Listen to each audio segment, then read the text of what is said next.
My name is Travis Erickson. I ride for Santa Cruz Skateboards, Nike SB, OJ Wheels, Crux Trucks, Bottoms Up, and Alumni Board Shop. We're here today in San Francisco, California at the infamous 3rd and Army, and I'm hoping to help teach you a new trick today.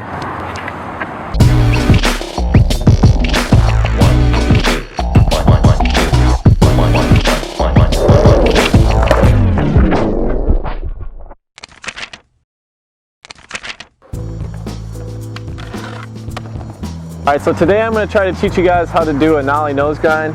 The first person that comes to mind when I think of a Nollie Nosegrind is probably going to be Matt Miller. He can do them really good. It's a fun trick to learn, especially once you start to be able to get them down and pop out early. That's going to be the hardest part, is popping out early, and that's what I'm going to try to teach you today. Alright, so the first trick that you really want to know before you start trying Nollie Nosegrinds is Nollie 50-50s. You got to know how to Nollie into a 50-50 if you ever want to do a Nollie Nosegrind. As long as you can do good Nollie 50-50s, I guarantee you can do Nollie Nosegrinds. You also want to know how to do a Nosegrind on a ledge. You know, obviously if you're going to put a Nollie Nosegrind, it's probably better to learn them regular first. Last and foremost, if we're going to try to pop out early today, you definitely want to try to practice doing that regular first. It's definitely easier to do it regular. And if you can do all three of those, you can definitely do a Nollie Nosegrind pop out early.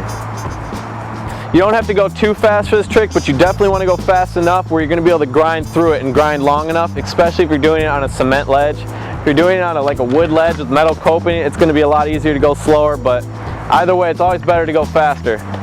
The foot placement for the Nollie Nosegrind, I like to have my back foot right in the middle of the board, and I like to have my front foot on the nose, but on the left part of the nose, right where, so I'm really on my toes.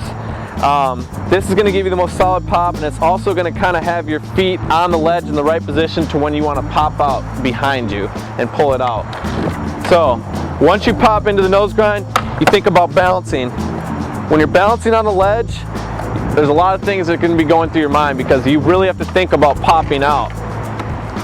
When you're balancing there, you're going to try to grind as long as you can before you pop out. So once you're balancing and you get to the end and you want to pop out, you just really think about getting a nice snap right off of your nose.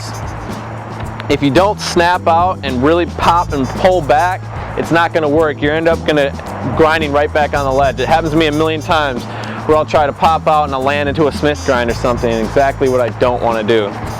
So after you're balancing and you pop out, you really try to pull back like that.